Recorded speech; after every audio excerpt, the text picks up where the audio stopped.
Hello and welcome to the episode 8 of Late Night Owl podcast. How are you, Tim? I'm doing good. How about you? I'm recovering from my cold, so you might hear me cough here and there, but I'll try not to cough on the mic. But yeah, before anything, I'm just thinking maybe uh well, this is up to you guys, you and Set, but we could probably, or I was thinking on our 10th episode, we could maybe do like a live cast and we could go to like Tea Station maybe, or some place where we could just like chill and drink or something like that, like tea or and stuff like that, and then we could just have like a live cast. What do you guys Do you think? have do you have a device that lets us capture? Yeah, I mean, they have Wi-Fi, so I could just bring my laptop in and just like see. I guess the viewers can see us hanging out during the Hmm. time. I don't know. Up to you guys. That's what I was thinking for the 10th episode, which will be like in 2 weeks, right? So I don't know. What do you guys think? Yeah, down. Yeah, I'm Down. down. Oh shit, dude! All I think being right. in a public space might be a little weird, but Oh yeah, gotta definitely. try it. Okay, cool. So it'll probably be in like 2 weeks. Our 10th episode, or celebrating our 10th episode, definitely will be a face reveal. It's like you'll finally see who you look like. Right. I um, call I call not middle. I mean, I'm Uh, pretty sure it'll be like just the laptop facing our direction, and then but I don't want to be in the middle. okay, all right. I call left or right. It depends on my hair. Oh yeah, gotta take your good side, right? No, I have bed hair. Oh, okay, all right, I don't know which side I'm gonna wake up on. okay. So for okay, so if we're gonna do that, then for those of you who's gonna be tuning in for the live cast, I was thinking we're gonna start a little earlier. It might be like uh 10 p.m. or 11 p.m. for uh Pacific Central. Wait, is that right? The time zone? Is it called? PST. Yeah, PST. So make sure if you don't know what that is, to just Google it or whatever. But yeah, there we go. It's gonna be in 2 weeks. So we're gonna go straight to our topic of today, which is our favorite anime director. Who wants to go first?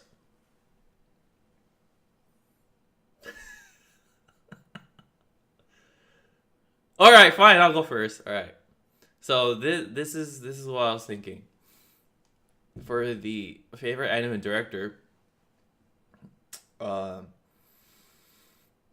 I'm just gonna dive straight to it. So my for me, I picked Kojina Hiroshi. He's the director. He's 55 years old actually. Um, to be honest, I really hate how he looks like in person. He looks like a anorexic like a anorexic Asian dude. But um if you guys don't know, he what he did is City Hunter 91, All No Exorcist, Detective Conan, Escaflowne, Vampire Hunter, and also Hunter X Hunter or Hunter Hunter. So he's done a lot. There's a lot of people that'll say that he's not a very good uh director, or he's kind of like benching off of the writer of those anime or mangas. But overall, I think, you know, I'm pretty sure you guys heard of like Detective Conan and I don't know, Exorcist and Escaflowne, you know? Have you Oh, guys? absolutely. I mean, Conan's like the longest running series ever, kind of. Maybe? Is it still going I'm on? not sure. I don't know. It's still going on, dude. Oh shit. Like Detective Conan for me, it was like a childhood memory, and I guess it was still like on episode 50 or something. But how how much is it going on right now? Is it like episode like 500 or something? I don't even know. Yeah, it's ridiculous. Like how you could keep I a mean, series go on for that long. That's crazy. Yeah, it's definitely like one of those mainstream ones like Bleach, One Piece, and Naruto. Boruto? Yeah. Yeah, that's crazy. Yeah. But Set, I'm pretty sure you heard of Escaflowne. Yeah, I even have like one of the songs. Oh shit. All right. I'm actually surprised. Yeah, But it's the one mhm. thing that I've seen that you guys see. It's been it's out. It was like a Saturday morning show for a while. I don't know if it was on Cartoon Network or something like that, but it was out in America for a while. So it is one of those anime that they dubbed and changed it to the American version like real quick. So I don't know if you guys listeners want to check it out. I think it was amazing. Like back in my youthful days. But yeah, yeah, that's my favorite anime director. Unfortunately, I only have one, so I'll pass the baton on to Set. Let's go. All right. My favorite director is Mamoru Hosoda. Mm-hmm. So he's the director of Summer Wars, the Digimon movie, the first one. Yeah. Uh, Mirai no Mirai, girl that leaped through time, and he has other famous works. Am I missing something? Oh, Wolf Children and The Boy and the Beast. Mm. Yeah, so he has a lot of awesome films. What more to say? Let's see. I think I like this director because he tries to. I think he does the same thing that I think Miyazaki kind of does, where he goes out and kind of like just observe life Mm-hmm. and try to find like the theme that like the current generation is going through, Mm-hmm. and then he tries to tell a story from like his observation. Because a lot of things that in his movie they have like a human element to them, even though they might be fantasy or they might be sci-fi. There's still like either like a family element to it or uh, like coming of age Mm-hmm. kind of thing. Yeah.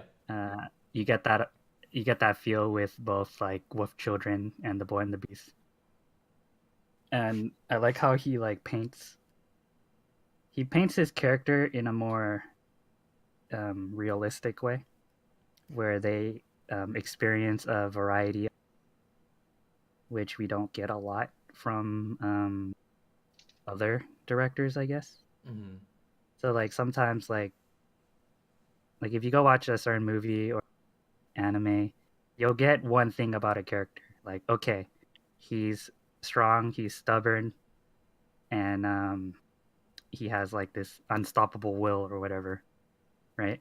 But then you don't see the other side of anything. You don't see his, like, maybe he doesn't cry, or maybe he doesn't um like ashamed of himself, or some kind of like struggle with his emotions. Like sometimes you don't see like the whole variety of it, Mm-hmm. but I think this director tries to. Mm-hmm. Like even if like his first film, I saw like the Digimon movie.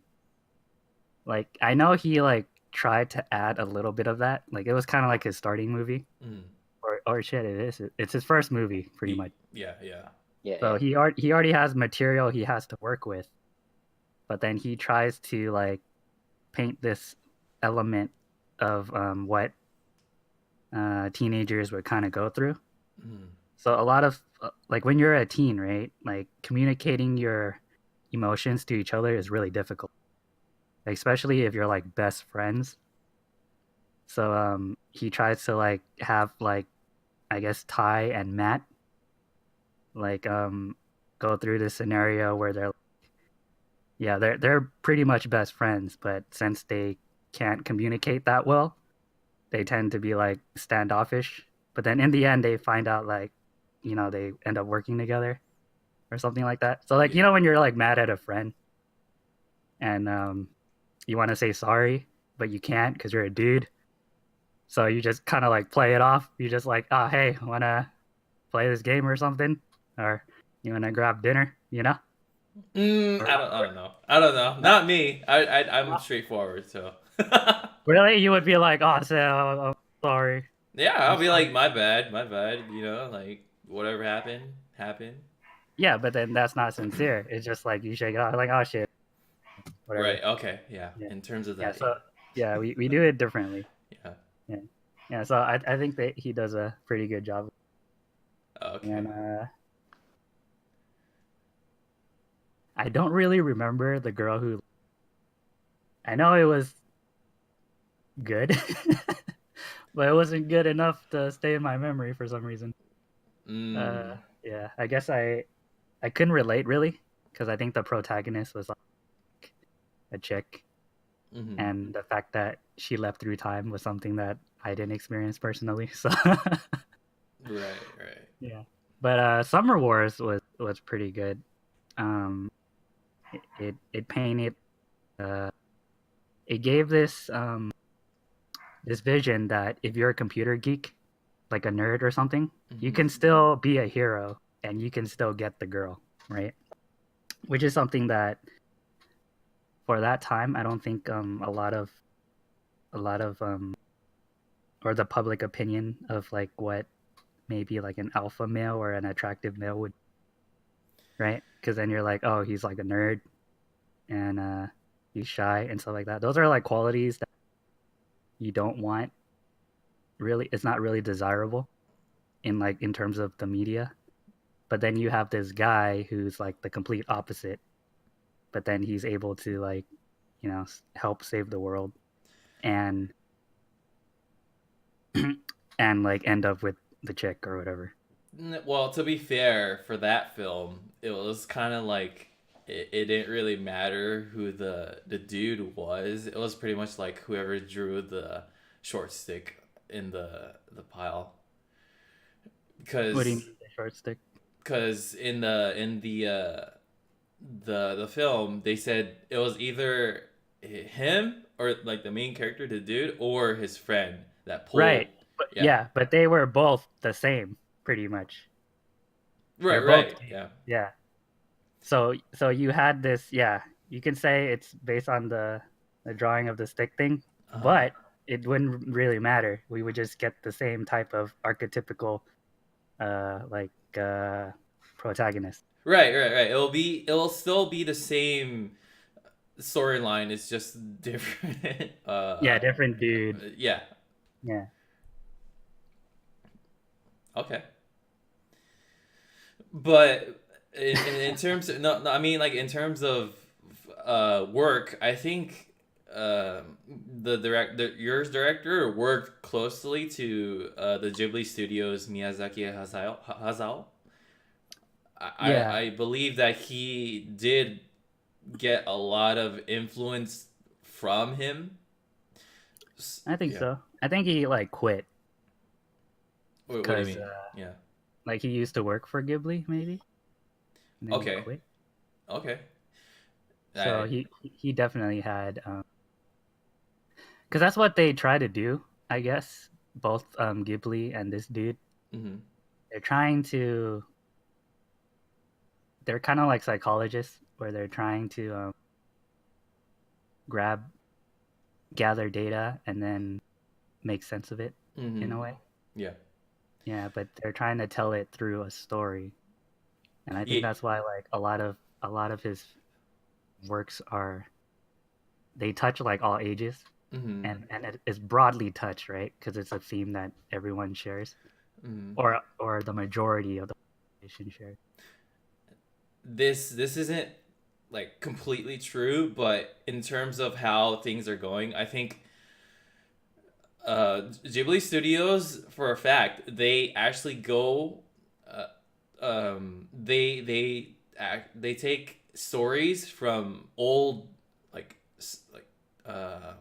what's the word for it, like storytelling or folk stories. Folktale and stuff. Oh, Yeah, like Disney. it's literally like Disney. They actually Right. take like old stories that came from, like weird times, and it doesn't even have to be like Japan's history. It could be like Europe or America, but it's crazy how Ghibli does that. And then it might be that, the director for Summer Wars actually wanted to do his own version of stuff and kind of like not really shy away from that, but do his more like futuristic digital, like Digimon or like Summer Wars and stuff like that Yeah, kind of his topic. stuff Yeah. is more like he's more modern Modern. Yeah. in a Yeah. way. Yeah.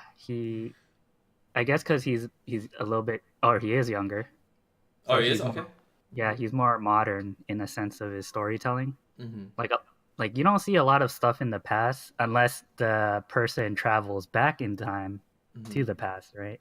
Yeah. And you have I don't think he does a lot of world building either, because you don't have to in a way, because it's like set in like a realistic Japan kind of. Mm-hmm.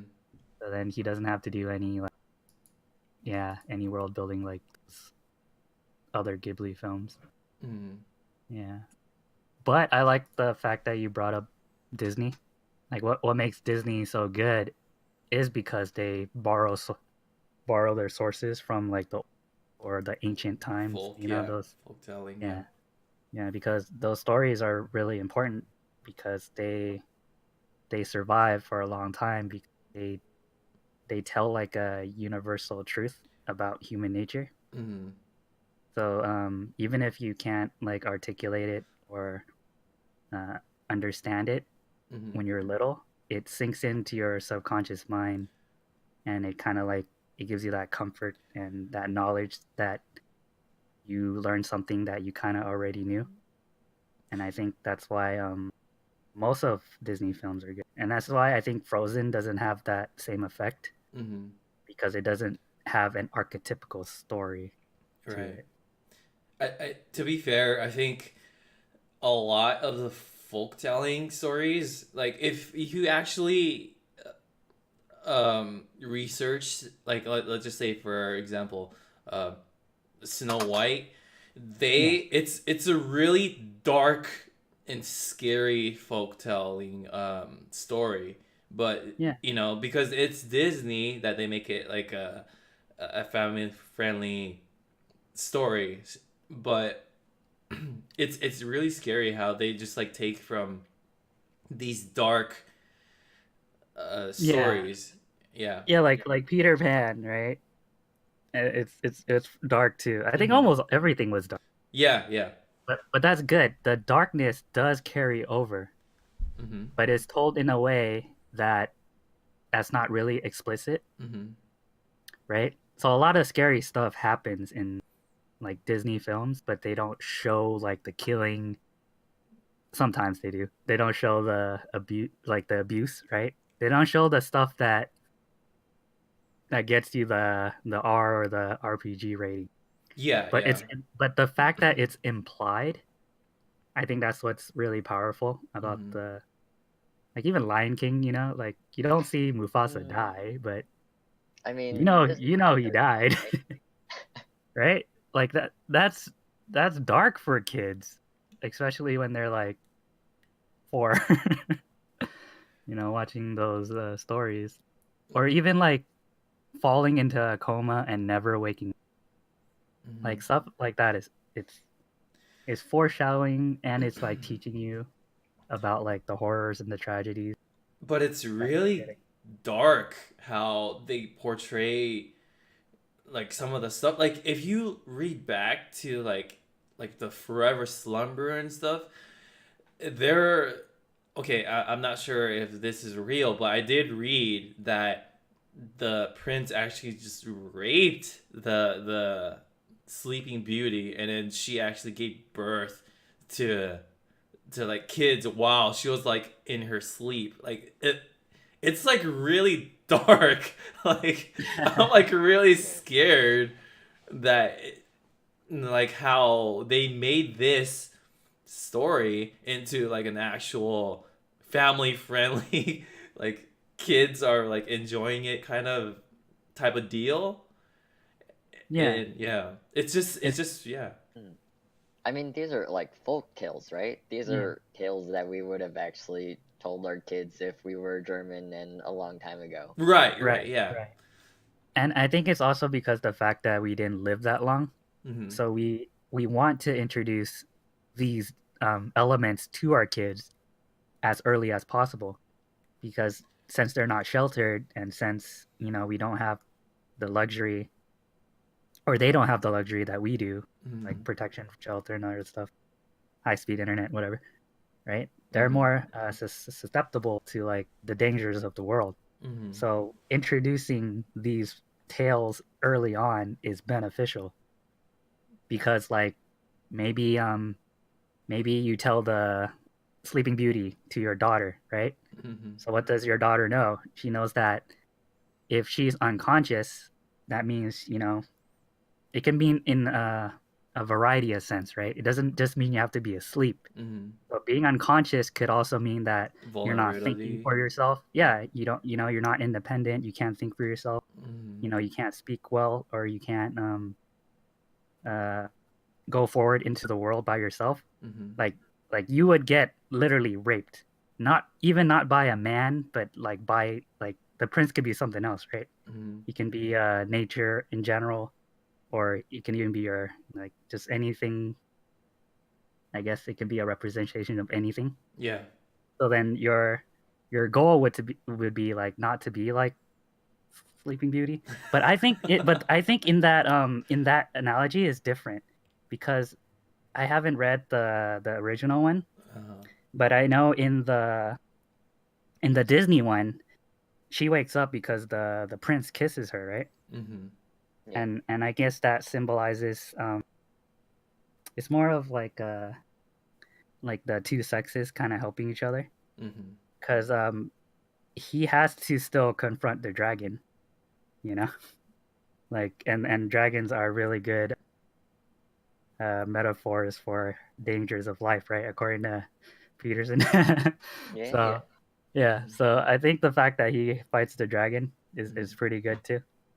So I need to watch that, and then maybe we can talk later, because I don't know much about sleeping. I do know a lot about Peter Pan. I like Mm-hmm. that one, and Pinocchio is pretty good. Pinocchio Uh, is dark. yeah, You Pinocchio is really dark, right? holy shit, yeah, Yeah, Pinocchio is yeah, something right. else, Like a yeah. lot of stuff is dark, but they're good. Like things that are dark are beneficial to you. Wait, is Pinocchio even Disney though? Yeah, yeah. Yeah. It was. It Oh is, yeah. because Yeah. there's like these certain films that's not considered Disney. Like for example, I know Dumbo isn't a Disney film, right? Or am I I'm wrong? not sure about that. but Pinocchio definitely had the castle intro when Oh, I really? watched it. Yeah. Okay, okay. But it's weird how Yeah, Dumbo is a Disney. Like, okay, starting from the first one, right? Like yeah. Snow White, that's dark. Pinocchio, that's dark. Mm-hmm. Fantasia, super dark, Mm-hmm. right? Dumbo, was it dark? No, no, Dumbo was like so like drug trippy. Like if you were like definitely not in the state of mind, it would like really fuck up your mind. It was like really crazy. It was weird. Okay. Yeah, Actually, but we're like naming like really old Disney. Yeah. Yeah, well, like that's Disney's super old though. actually like gotten lighter as this time That's went. that's like before our parents were born.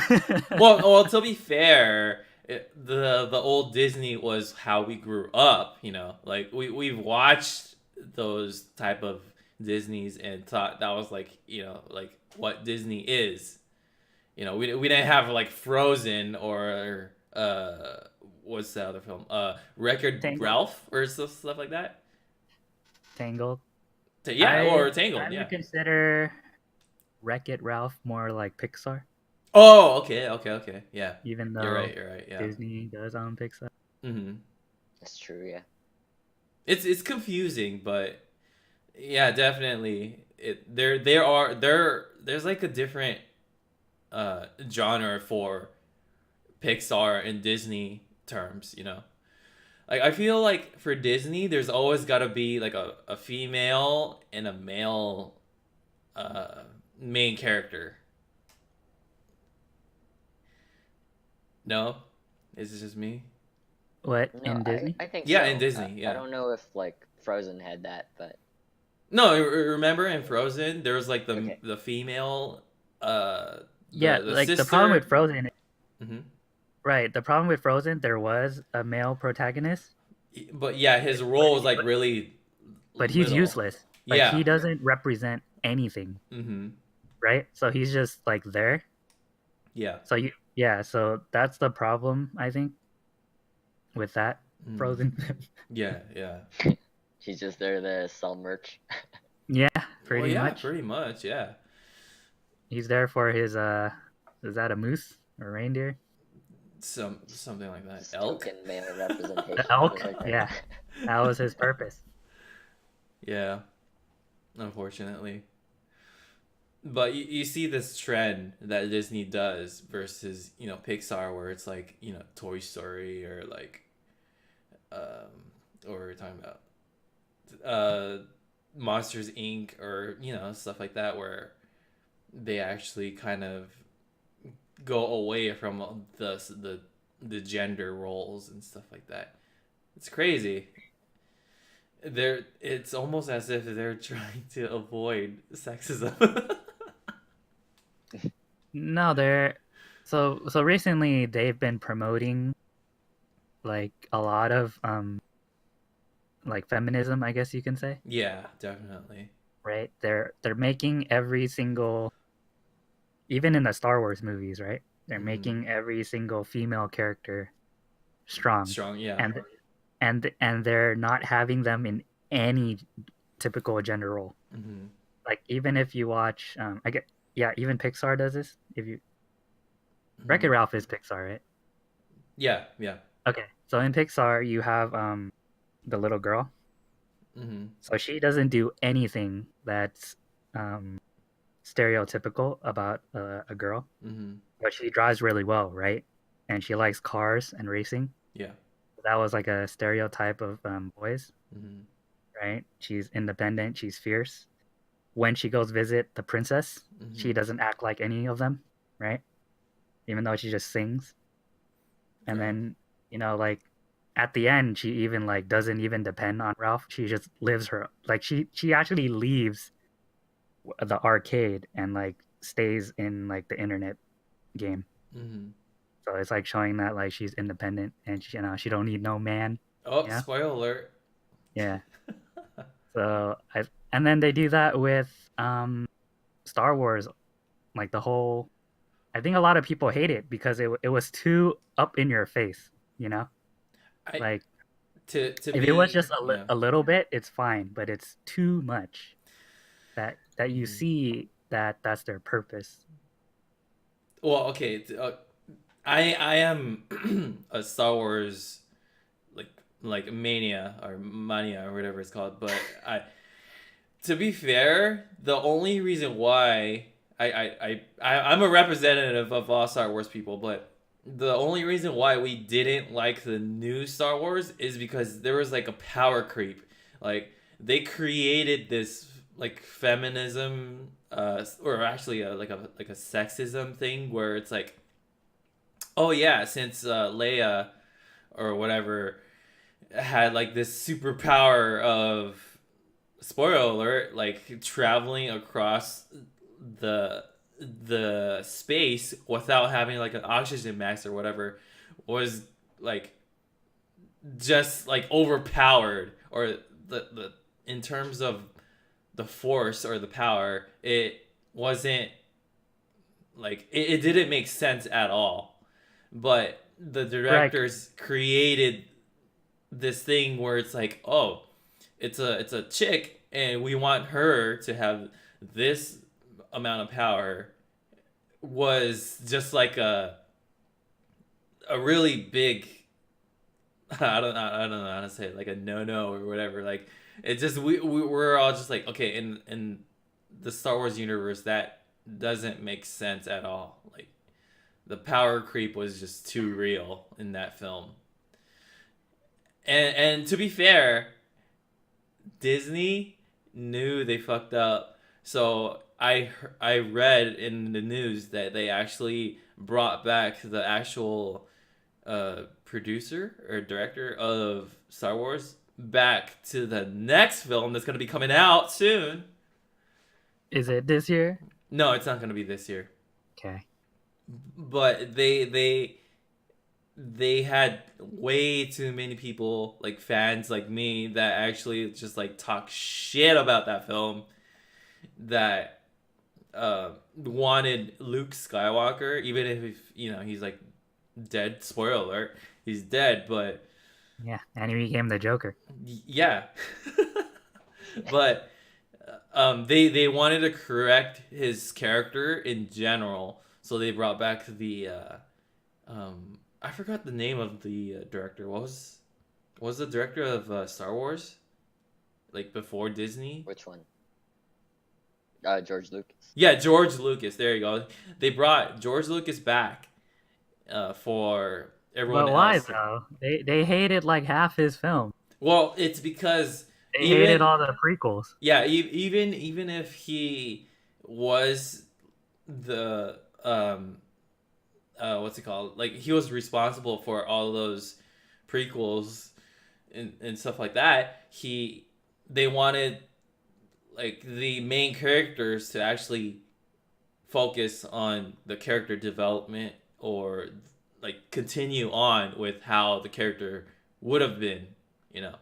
Because if you've seen, I don't know if you guys seen the old Star Wars, but if you've seen the old Star Wars and then you see the new Star Wars, you could totally see a difference in the character, the character development, where Disney tries to make like a comedic kind of approach, and then they kind of dismissed the whole "this is what Luke Skywalker is" type deal, and then they just went off in their own direction, and then they're just like, okay, well, let's just like kind of not really restart, but bring George Lucas back and like start what he finished, or finish what he started.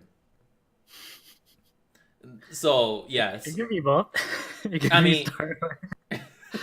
Oh shit. but yeah, that's the reason why they actually brought him back onto the film. Is what I read. I'm not sure if the sources are correct, but that's what they're going to be doing for the next film. I'm like going off on a rant for Star Yeah. Wars, but yeah. Yeah. I don't know, man. You're the Star Wars fan. Yeah, definitely. I just like the spin-offs. I really like Rogue One, Oh, and Rogue One, yeah. I Yeah. thought Solo was pretty Mhm. good. Yeah. The side stories are fine. How it is like a standoff. It's just the Star Wars in the main story is just going in a different or wrong direction when it comes to Disney taking over George Lucas's work. So, yeah. I don't know. I would say that George Lucas has kind of been like dropping the ball. So I don't know why anyone would want to bring him back. Mm, Yeah, I think. Especially you remember when he like tried to remaster the old trilogy and I he like heard of that. started Yeah. adding some weird stuff like we all had the Han shot first thing. Mhm. Oh yeah. Yeah, definitely. So I But don't know if that's a smart decision. I mean, when it comes to like remakes or like the side fillers and stuff like that, I think that's like kind of I don't know. I think I'm just like trying to defend him, but to be honest, yes, he's not really.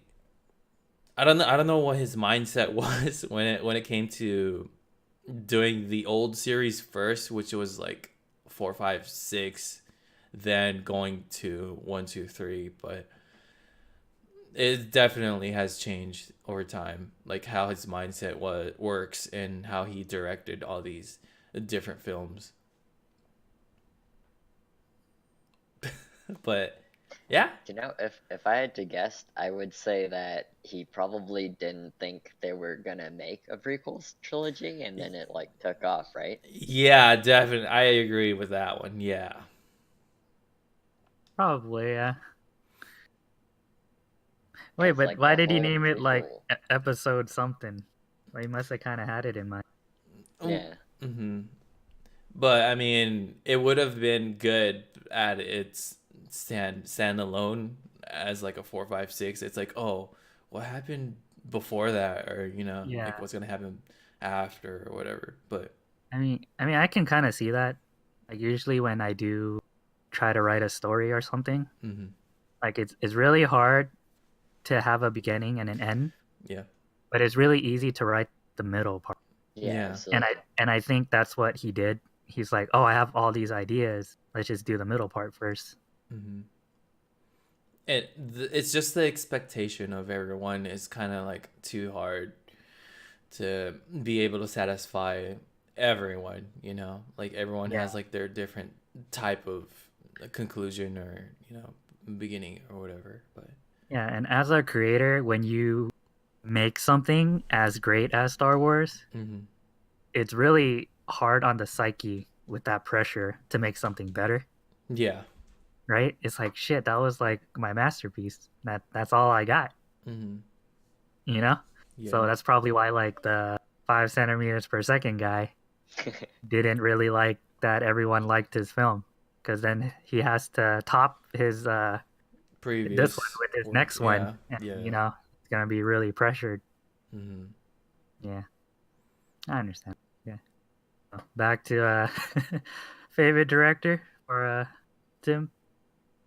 Oh yeah. Go ahead. I actually have a couple. Well, Nice.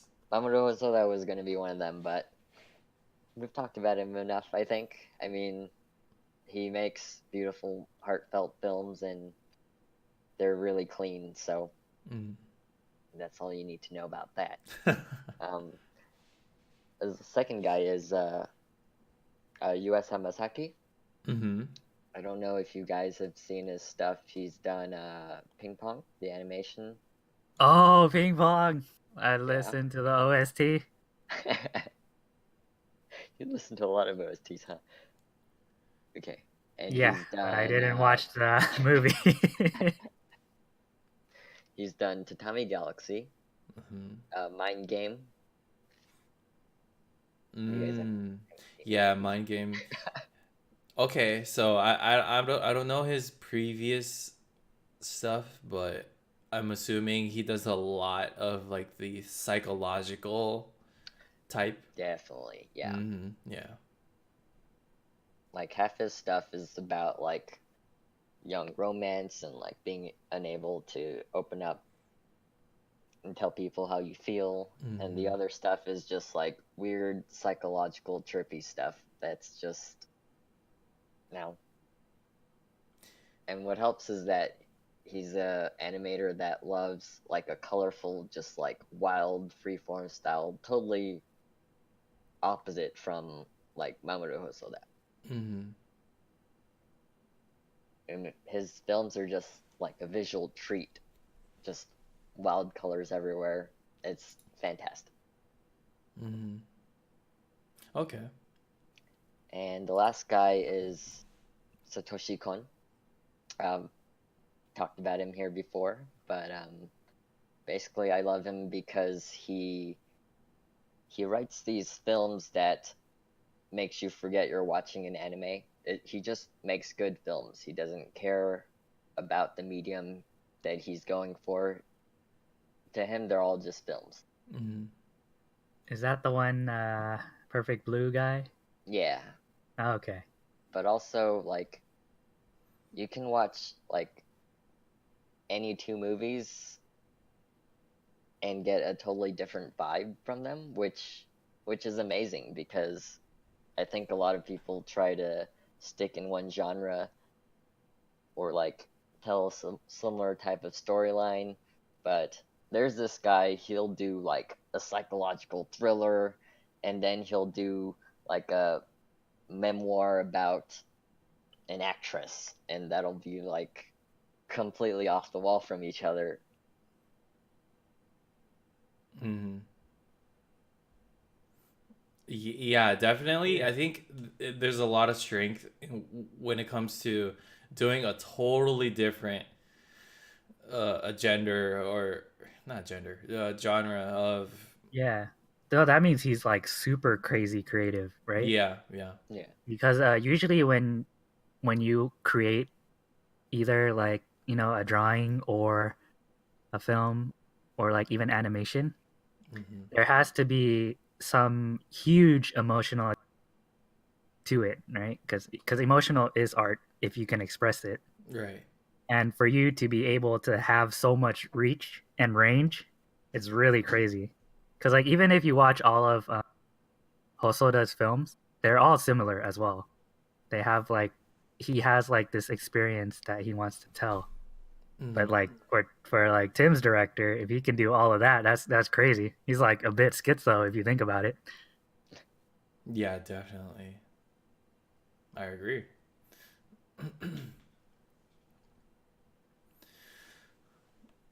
Okay.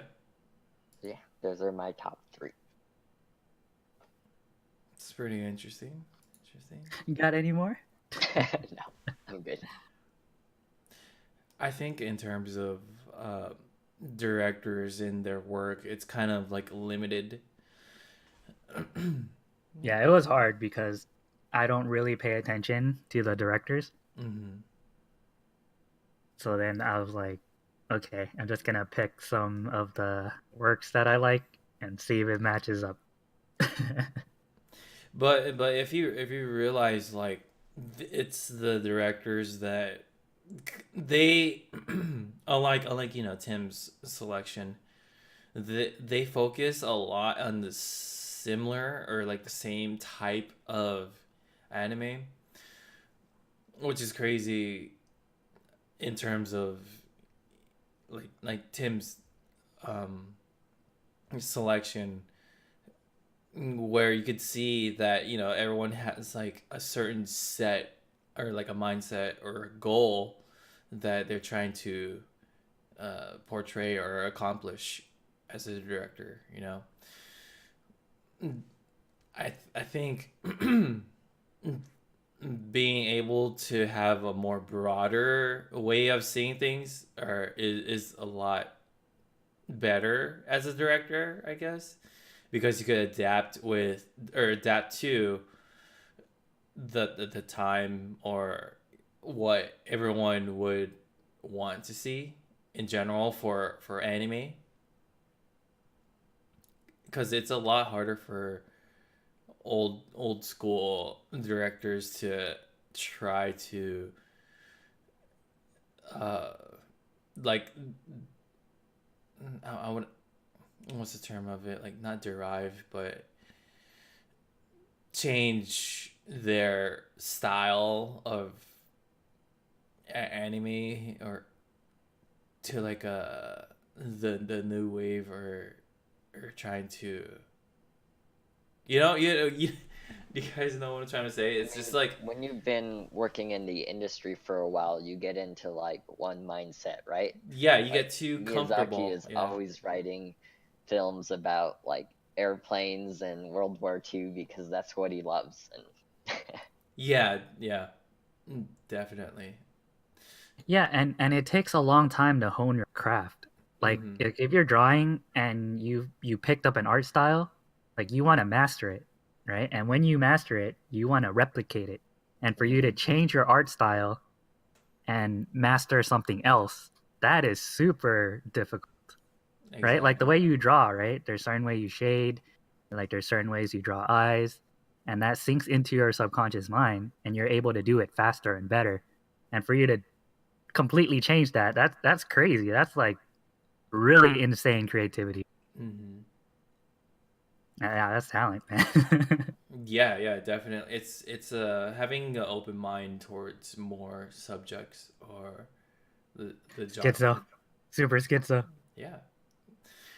Which sucks because we kind of label them as like a schizophrenic, but Yeah, we're not crazy, so we're not creative. Dang. yeah, which kind Or, of or, sucks, but or maybe we are.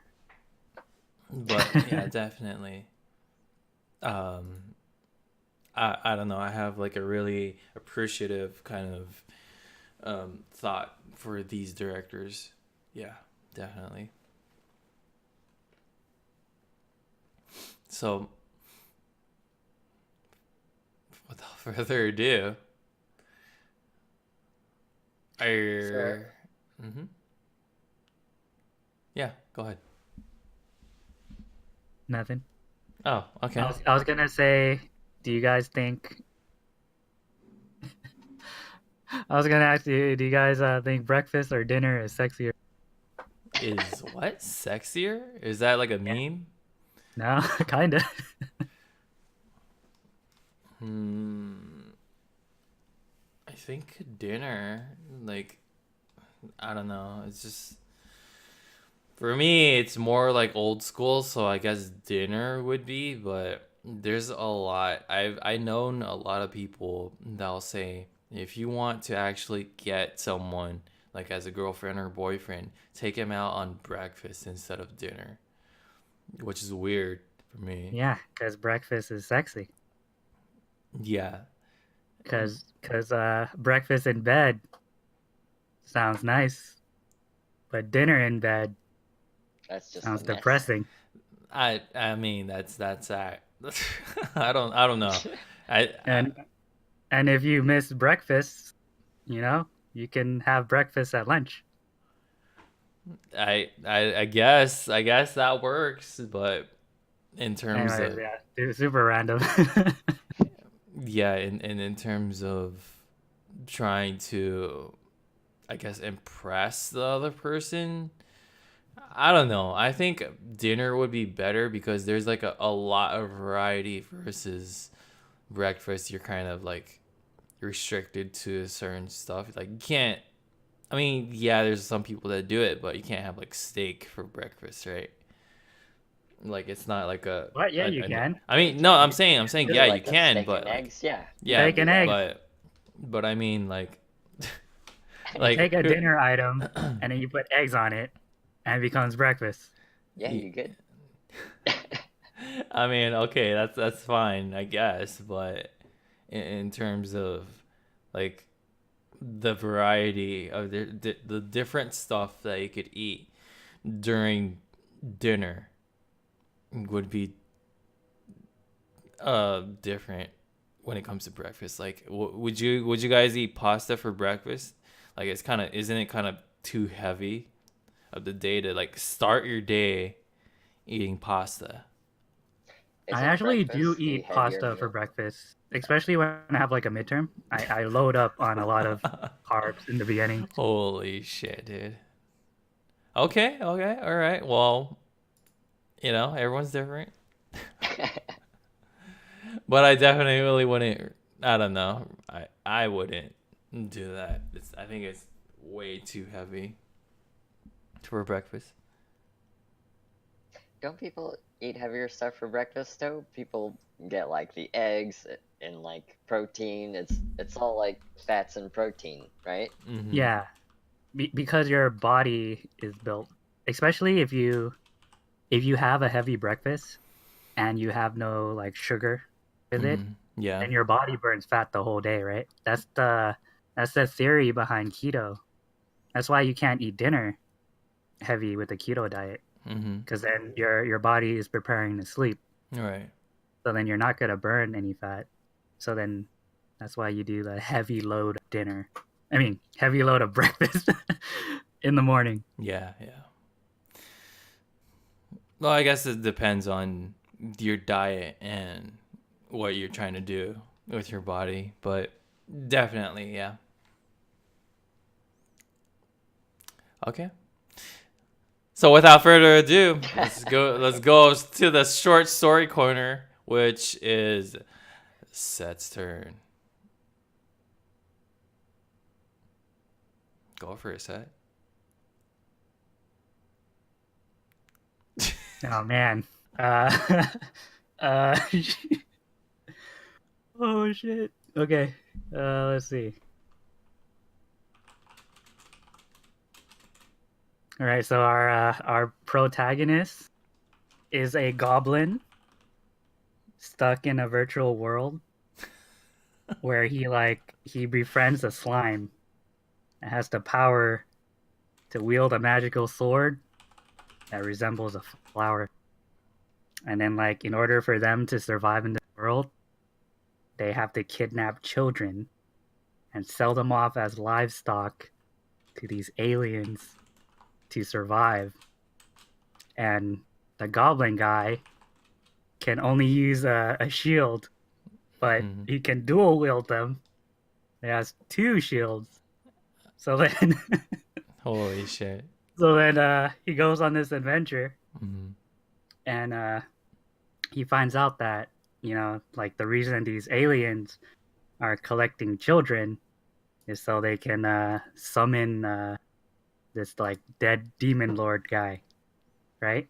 Okay. But then this dead demon lord guy, it turns out you can't summon him because he's technically not dead. Like, Mhm. all the pieces of his body is just scattered around the world. So Okay. then there's this device, kind of like the dragon radar in Dragon Ball Z. So they get this, and then the goblin and the slime goes up on an adventure to collect all the pieces and summon Shenron. Holy shit, dude. Yeah, we're running out of ideas.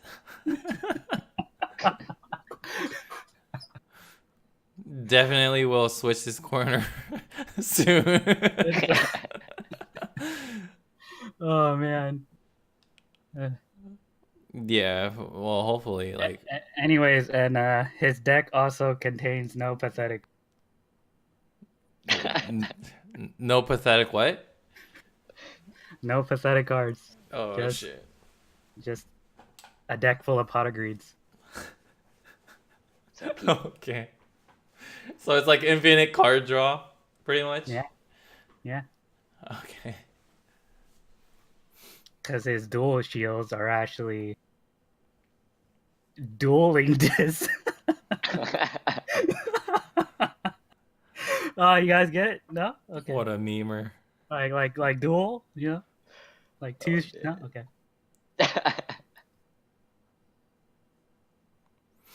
Okay. All right.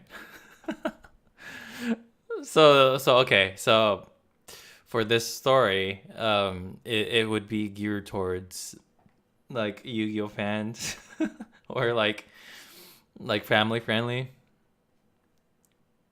It would be geared to the top 5% of the population with culture.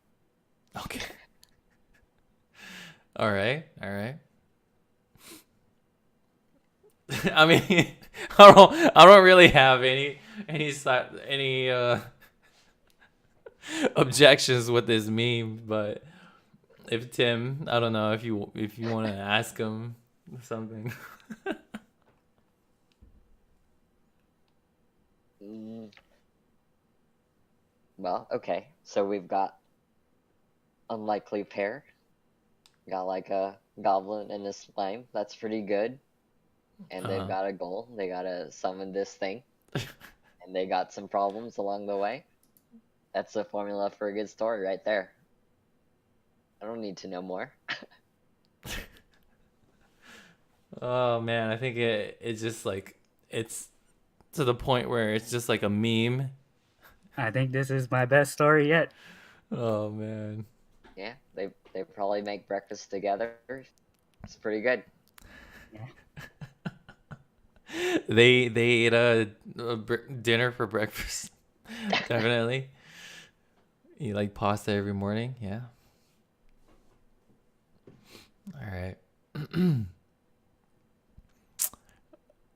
I have no other complaints about this story.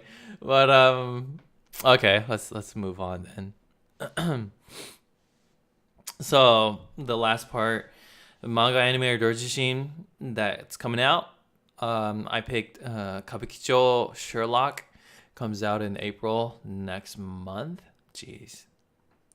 But it's pretty much Kabukicho is like a city in Japan, and they created like a Sherlock Holmes for that specific area. Obviously, in the name, you're gonna figure it out. It's a comedy, but um, yeah, it's anime anime TV show that's gonna be based towards Sherlock Holmes and Japan, I guess you could say. Yeah, there it is. So now we're gonna be talking about random shit. Is there any random shit that you guys want to talk about? Any debates? So if like a snake comes out of your toilet, like a python, Mm-hmm. like what do you guys do? You guys like just close the door? Or... I think this is like realistic in terms of Australia. There's a lot of cases like that, but yeah, are we talking in terms of when you're taking a shit or taking a piss, or Yeah. Let's say you're taking a shit and you feel like the snake's tongue slithering. Like, oh, what's that? um, well, for me, shit, like if I'm taking a shit and then a fucking python comes out. Right, and it's like 2 a.m. So you can't call animal control. They're probably closed, or it doesn't Okay, exist. is this a frequent thing, or is this like No, this the this is first like time? you're not in Australia, and it's the first time you Mm, encountered a snake in your bathroom. well, first of all, I probably shit my pants. I probably like just like finish whatever I started. But in terms of the first time ever, yeah, I'd probably just like shit my pants, or in this circumstance shit the toilet. But shit, like I don't know. I'd probably like just finish my load and call animal control. What about you, Tim? I don't know.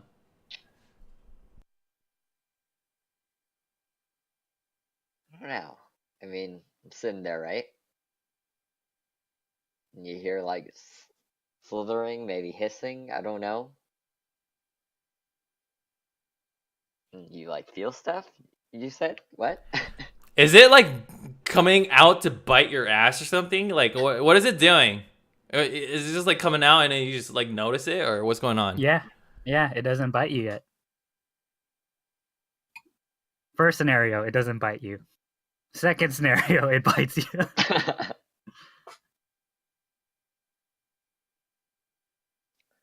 I don't know if I could like react in the way that I think I would, but I feel like I would like slam the lid down. Yeah, right? Like you would slam the and then probably get out of the bathroom. Probably close the bathroom. And probably try to like seal the door so it doesn't like slither through the bottom. I don't even know if that's possible. Was it a big snake?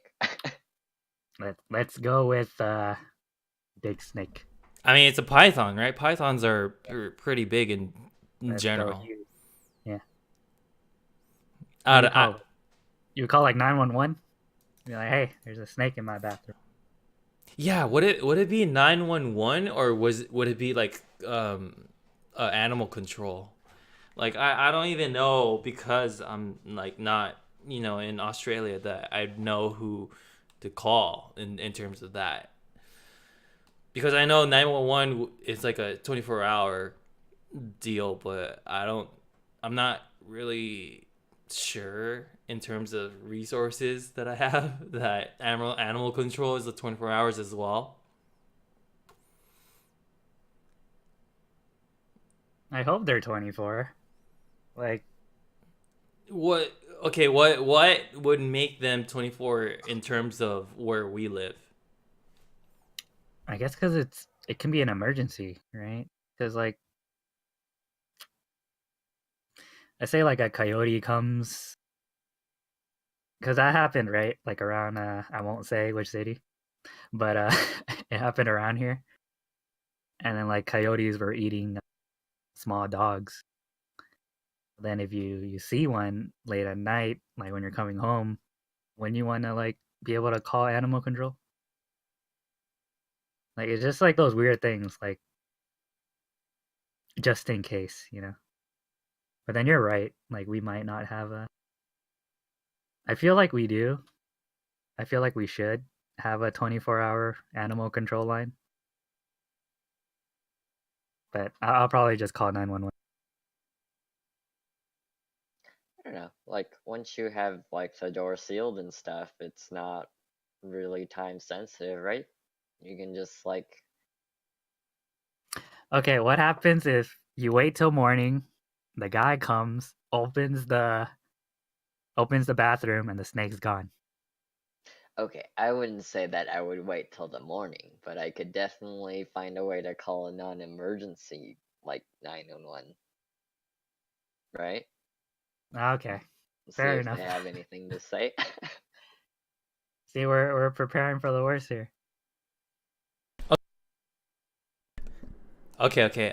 In terms of like those type of deals, what if instead of a python or whatever, it's like a hunter's spider? I don't know the name of it, but those big ass scary spiders that Tarantulas?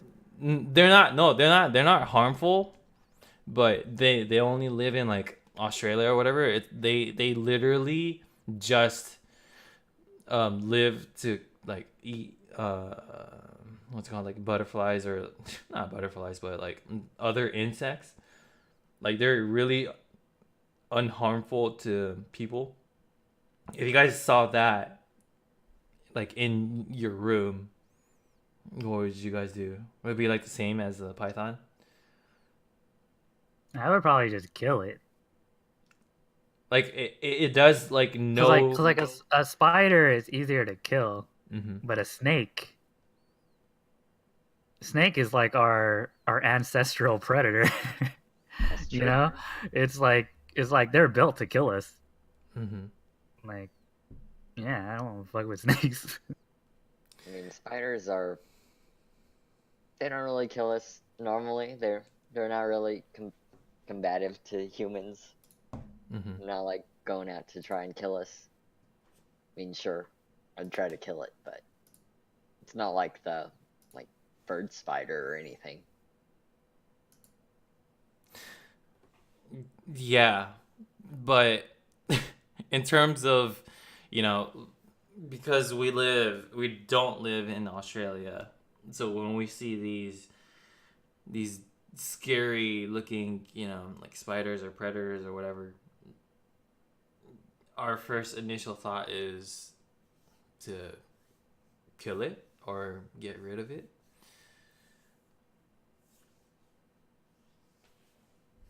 I don't know.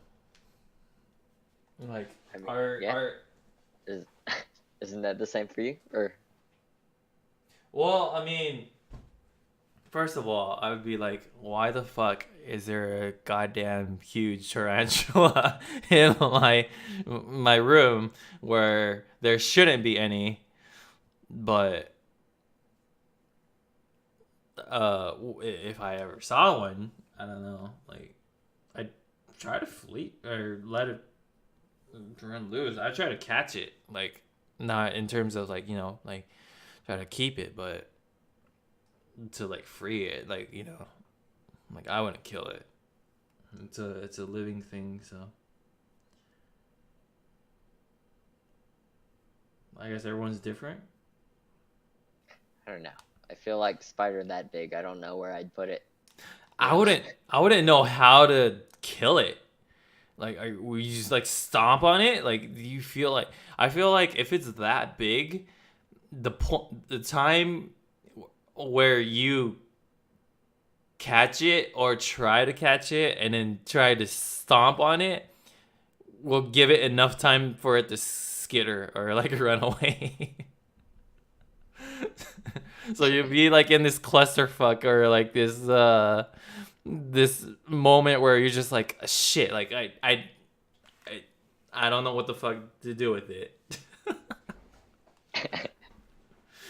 I don't know. I don't know if I know how to catch like a spider that big, because how do you catch a spider? You like put it under a cup, right? Is it bigger than the cup? I don't know. I mean, I'm assuming it's like your hand. Like if it's gonna be like a tarantula and bigger, it's gotta be like bigger than your hand. So if you're like looking at your own hand, it'll be like that big.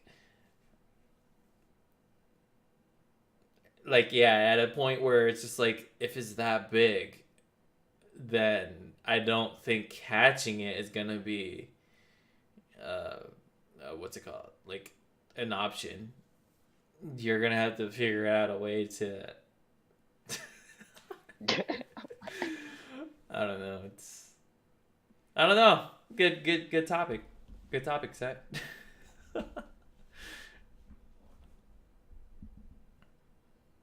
Yeah, it's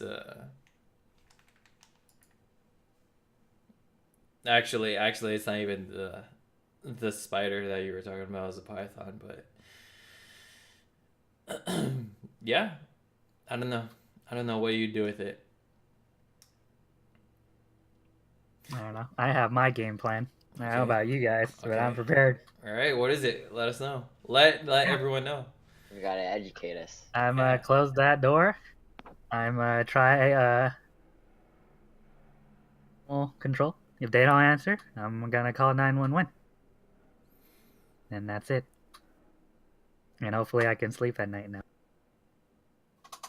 That's kind of scary knowing that you're There's a freaking snake in your house. or like just in general, a freaking snake just slithered out of your bathroom, and then now it's like whenever you try to take a shit or whatever, You're there's a traumatized for life. possibility. You can never forget. Yeah. Yeah. You'll probably like lay down a layer of toilet paper first. Yeah. Not even. They could just like if it's a snake, it could just like straight up just like shoot out. You know. Get some warning. Oh man. See, Is so that- trauma is real. Ignorance is. it's it's kind of hard in terms of like snakes and spiders. I don't. Is that? I'm thinking would that those be like the like classified as pests? It wouldn't be a pest, right? like spiders maybe, but not a python. I don't think so. I think it would be dangerous. Thinking that there's gonna be a python slithering up like a pipeline of like shit or in the sewers or whatever. I don't know. Like I gotta give the python some what's it called? Some Credit. kudos for like Kudos. Yeah. freaking what's it called? Slithering up pile of shit. Yeah. Yeah, I think in terms of not living in Australia, we're blessed. Absolutely. Just imagine like you're just like sitting somewhere in the corner of wherever you're sitting. There's like a big ass spider, like a snake there. It's not even what's it called? Like a lethal, like they have poison or whatever. It's just they're there just because, and then you just like find out and it's just like, if you've seen it so many times, yeah, you get used to it, but for someone that doesn't or hasn't seen those type of stuff, it's it's traumatizing. Yeah. Okay. All right, anything else? Is there anything in your mind, Tim, that's been like making you hesitate or think twice in your life?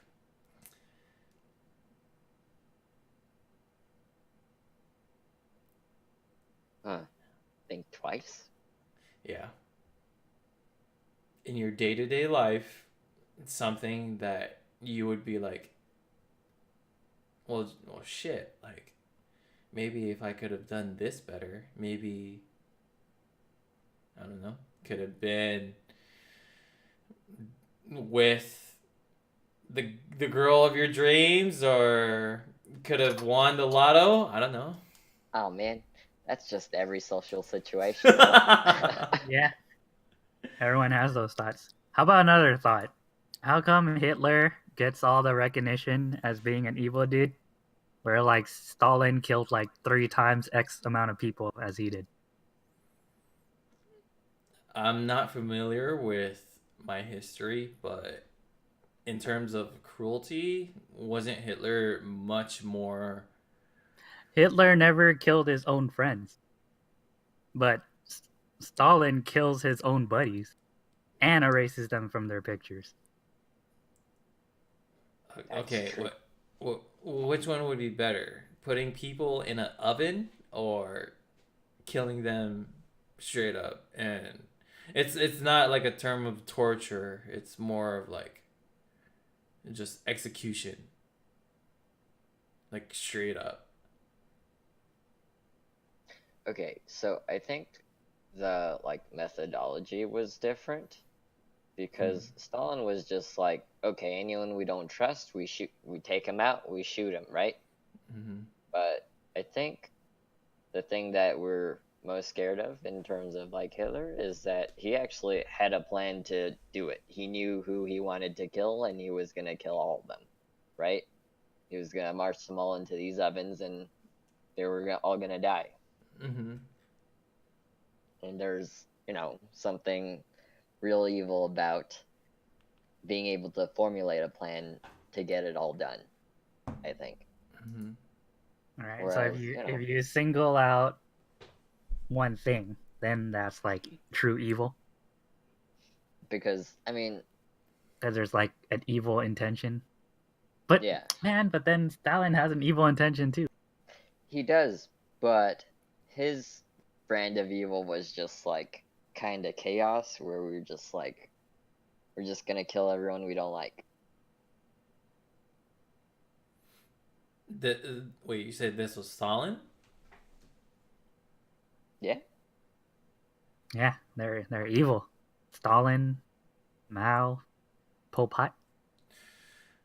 I think in terms of what Stalin wanted to do and Hitler versus Hitler is Stalin just wanted everyone that didn't have the same thought as he did was gonna get killed versus Hitler was like only people with certain expectation could survive and we're gonna kill everyone else.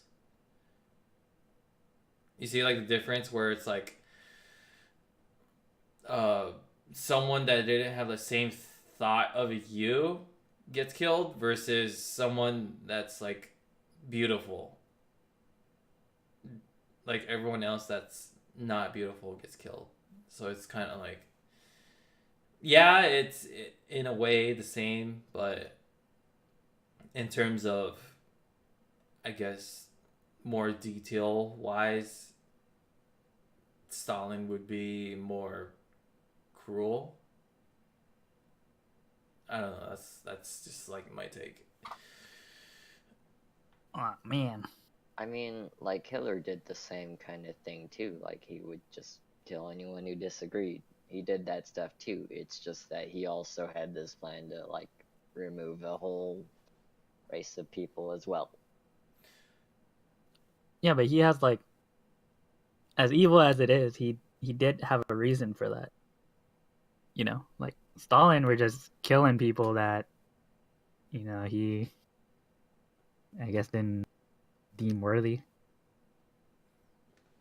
I'm wait. Are you sure? Like, Well, he sort was of. just like paranoid of opposition, right? So Yeah. anyone that he thought was against him, he would just kill. That means his friends, his family, just kill all of them. Mm, But Hitler, he actually kind of like he wanted his country to be better off. So then he killed out of this vision that he had. mm, He's kind of like those supervillains in all the anime, where like he has a goal that might seem good to that group of people mm, that he's fighting for, but it's actually really catastrophic. mm. It's kind of like Thanos, where he tries to like wipe half the world, you know? But this time it's just all Jews instead of half the world. I guess I hate towards one specific race. I don't know. Yeah, he's directing hate into one target to unite his people, which is kind of crazy. Which Pol Pot does too. The guy that Yeah. killed like all the Cambodians. Mm, Like he targets the rich, right? He's like, oh, the rich and or the greedy people. You gotta kill all of them. mm. But Stalin just, shit, man. Yeah, it's like pure evil. Well, Hitler's evil too, but this guy is like 3 times X evil. Well, maybe it's just Hitler has more of like an impact towards like I a think lot it's of people. because he has that crazy look. Like he looks evil. Stop. Stalin just looks like a normal dude. He looks like your grandpa, or he looks like That's a. true. Yeah. Like, what the heck, dude? He's just like an uncle. Yeah, he looks like an uncle. So Jesus Christ! in terms of just looks, It's that he's mustache, man. Something about that mustache conveys evil. that I don't even know what that term is called. Not a goatee, but something like that. Okay, Aaron. Anyway, I thought it was interesting because how he killed so many people, I think it's just easier. and then like we never bring him up, right? They compare like Donald Trump to Hitler, you know. That makes no What about sense. Stalin? Isn't he more evil? His kills don't count, I guess.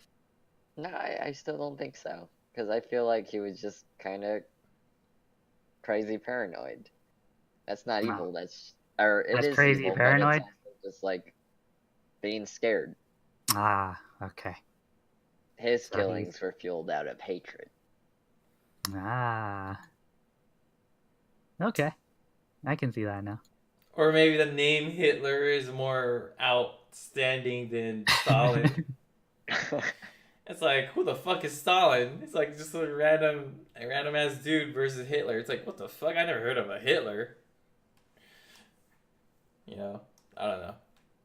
Man, that's crazy. Okay, so I brought that up because what if we are in a simulation and everything's going well and we're in a utopia and we're in a program? Wouldn't the creator make one of these fucktards to fuck the world up? Like Mm, if you were playing The Sims, have you ever played like a city building game and then all of a sudden you flood Sim everybody, City. right? Like you're like, oh, city's like going well, let's flood everybody. I don't know, dude. I Like, never. what if we're in a simulation? We're getting played. That's a good way of thinking it. Like you being like the pilot, the god, you could say, to change like from good to bad or just this disaster instead of peace or whatever. I don't know. I don't think I ever had that type of thinking, but in terms of being able to change someone else's lifestyle never occurred to me. Well, it's weird because the like catastrophes always happen throughout history, and it's always followed by like a time period of peace, right? And Uh, it's like, why does it repeat? Why does it keep repeating? I mean, during like times of peace, like we have like tensions, right? And then people will like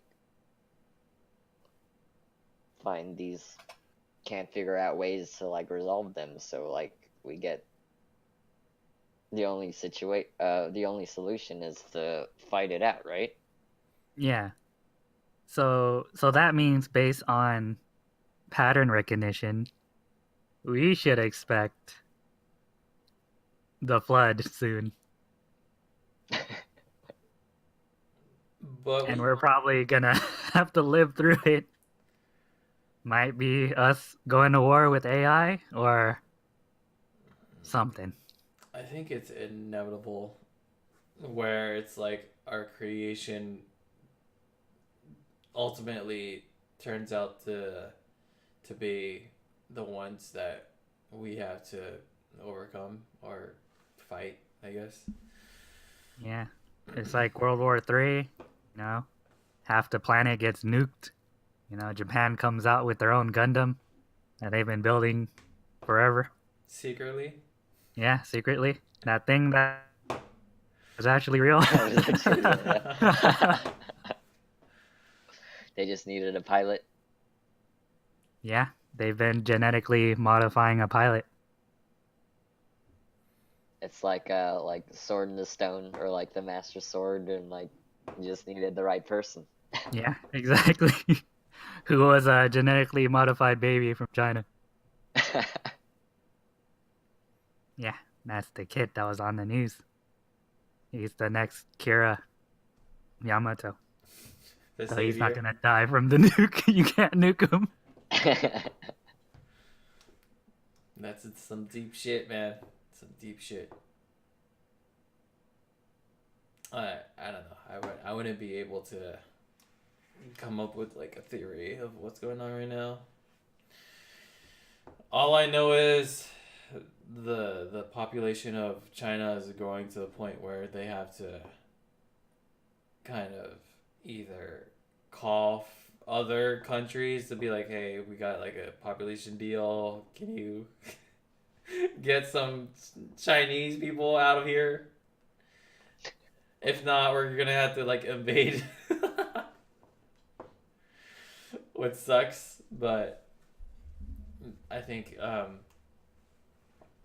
It's really weird because China, like you think they have a overpopulation problem, mhm. but they don't. Yeah, they really Like don't. that's the picture that we paint for them in the West. They don't. They don't.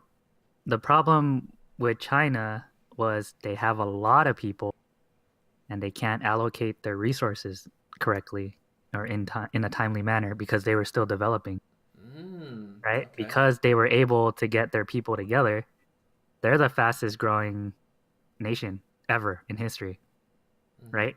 They have technology that surpasses the US in like less than 100 years. Mhm. They have a quantum satellite and we don't. It's fucked up.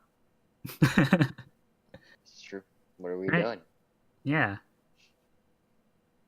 And America is kind of screwing themselves because we had this visa that attracted all the smart people to come to America because it was safe and is a place where you can, conduct your research.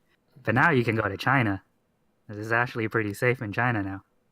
And It's true. you can do genetic testing and make a super Kira Yamato baby and a girl that sings and brings peace to the world. That's probably their next baby. Okay.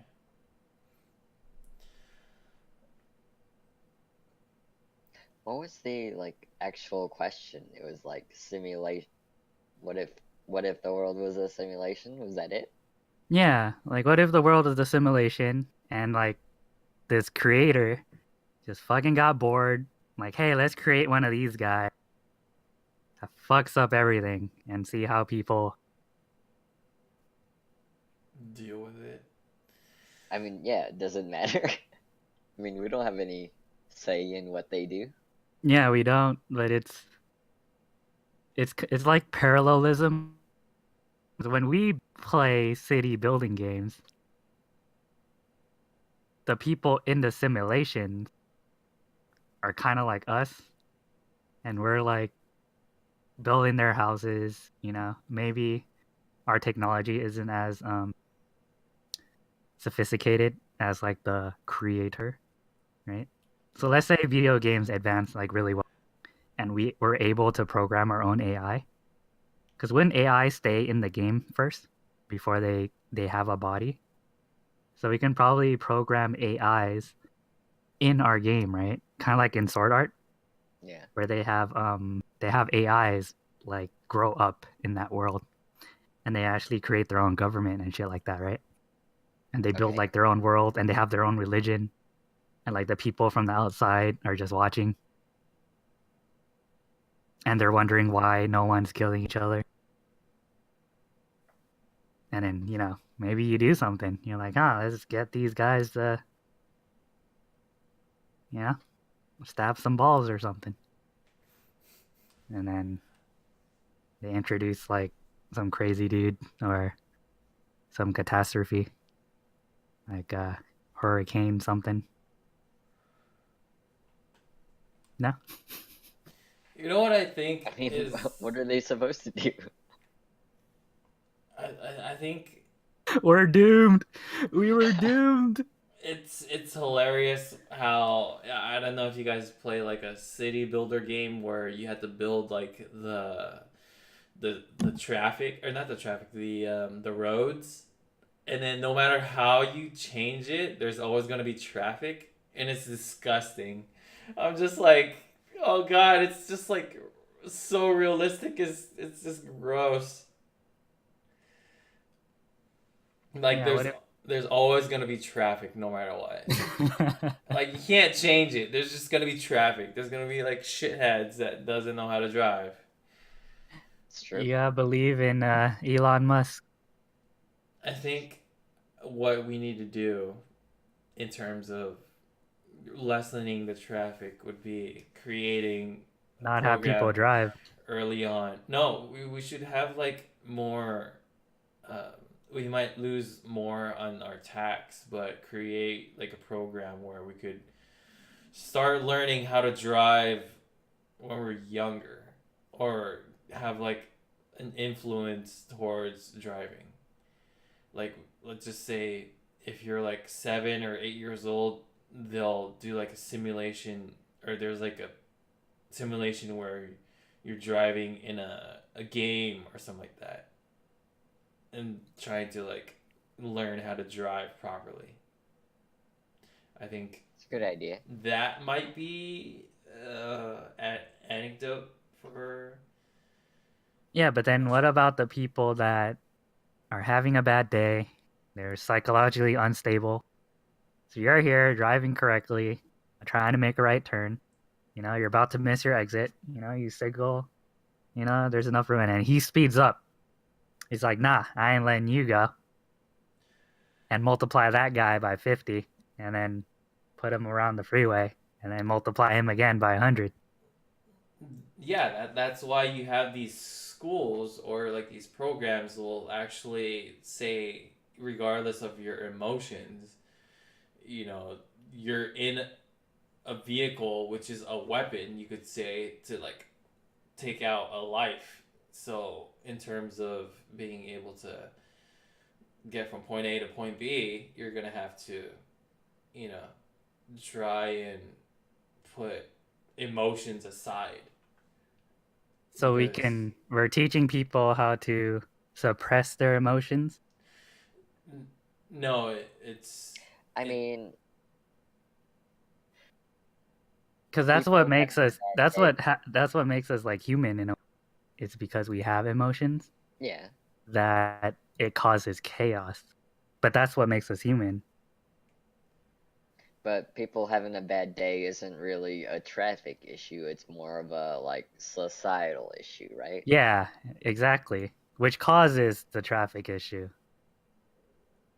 Sometimes, If but if you can fix that, then probably we won't have that traffic.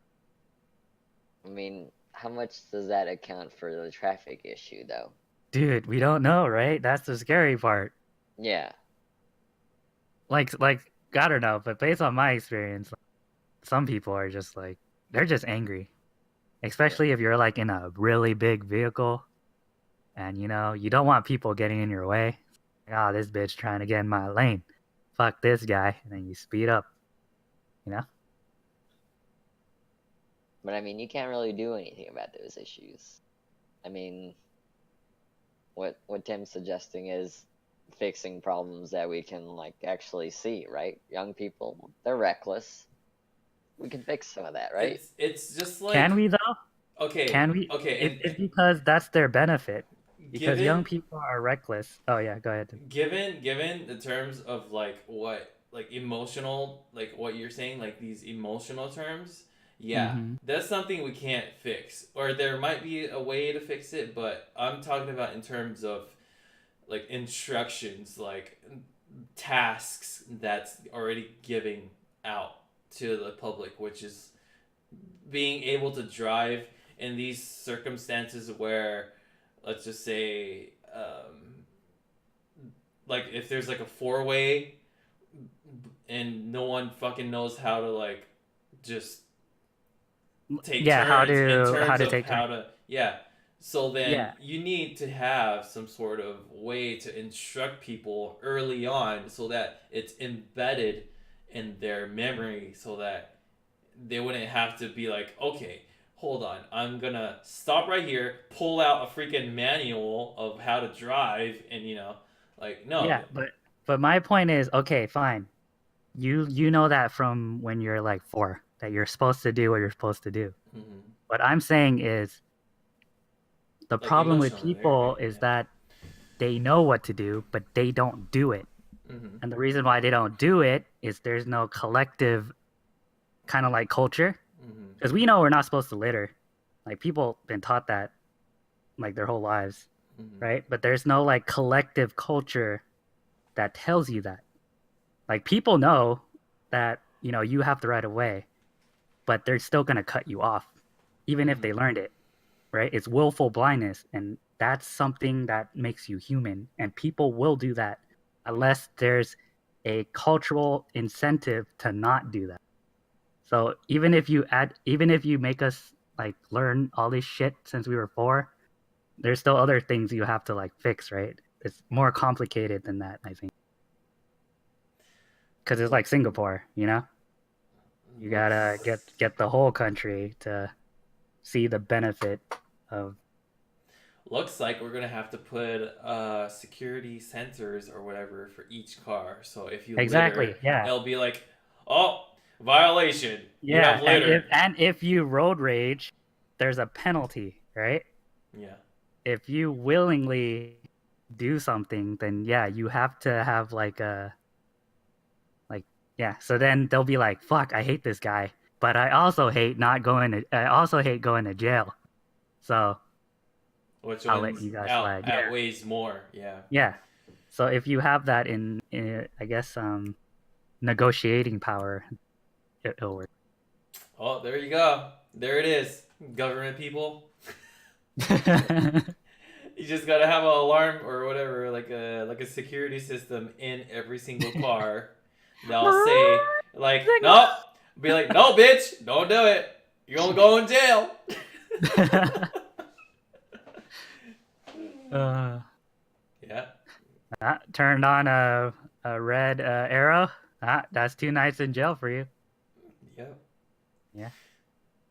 Say, don't do it, bitch. You gonna Yeah. go in jail. Yeah. Yeah, I think we just need like another person, or I guess in this case, like an AI or something, like a notice to keep us in check. I guess that's like the route that we could go through. Yeah. I don't know. Or we can If we have just an have AI in AI the take us car, around. Yeah, I guess it'll be a lot easier if we're just I, like, I mean, it's better, I guess, because it's hard to retrain people, and people don't. I don't like driving. I don't know if you guys like, but driving is not a resource that you want because it takes up time, right?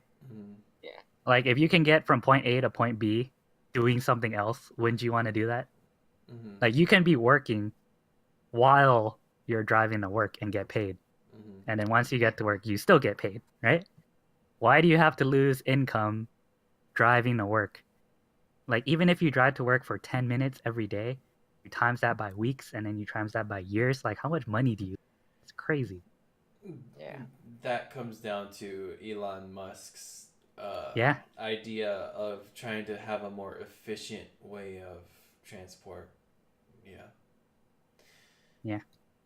Come on, AI. Drive me around. that's something I miss so much about Asia is that you just take a train everywhere. Yeah. Yeah, Going right? to work There's is just more free time for you to do whatever you want. Mm-hmm. yeah, you can read a book, you can play a game, you can have a podcast with your friends in the back, you know? Yeah, we're definitely in a train right now. You can do a lot of stuff. Yeah. Yeah, you can even just sleep, which is a benefit in itself. It's true. That's crazy. It's crazy how I don't know if you guys know this, but in certain, I think a lot of Japan's businesses they actually allow nap times, which is crazy. They have like these certain rooms where you could actually just nap. Like they promote Yeah, nap. like they were doing that at like our school too, right? Like you can just go take a nap for Yeah, 10 minutes or something like that. I always slept at the library. Like I same. would grab like a chair and just knock out for 10 minutes. Mm-hmm. And then I wake up and I feel refreshed. Like, yeah, I can take on this 8 hour Yeah, biochem class or protein lab. that's good though. That's like a good way of trying to tackle this Yeah, problem we that have. I guess you could say. yeah, chaotic world we live in Mm-hmm. now. Mm-hmm. It's just we have to counteract our the negative aspects of our life with positive reinforcement, which is in this case it'd be sleep for productivity, right? Yeah. So we just need to apply that for transportation. At least for places that have a lot of like self driven, or like you have to be the one that has to drive a car to point A to point B. You should Yeah, just it's a like lot. increase more routes with like a bullet train, or like a metro or whatever. Yeah, and I sometimes hear like those, those people that commute from like LA to San Diego. Like, Mm, there's more of those people than I thought. And like the reason they do that is because they like inherited their house, in San Diego, but their work is in LA. So they just make that commute. And they're like, "Oh, well, I can listen to an audiobook while I drive 2 hours." yeah.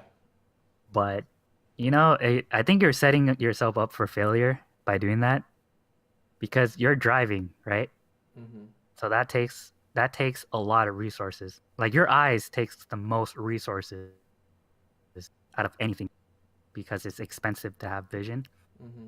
And then you have this audiobook playing in the background, which is not music, so it's not chaos. So it's orderly, right? It's well articulated and written. So then there's dense information within each line. And you're not only trying to process, traffic subconsciously, you're trying to process information consciously. I think it just divides your attention for both and you just get fucked up over time. Like you just become unable to focus, I think. Yeah. Mm. And you already have to wake up like 4 hours early, so Yeah, right? It's like holy shit, man. And then you die of high yeah. high blood pressure. So the moral of the story is you're gonna die no matter what. No, the moral of the story is you either work where you live or you live where you work, man. All right. That's true. We're gonna leave it after that. Off of that. So thank you guys for tuning. All right, good night. It's that time. Yep. So thank you, Sed and Tim, for um doing this podcast with me. Yeah. Everybody stay safe. There's a lot of cold going on because of this stupid ass weather. Yeah. Take care, and thank you everyone for watching.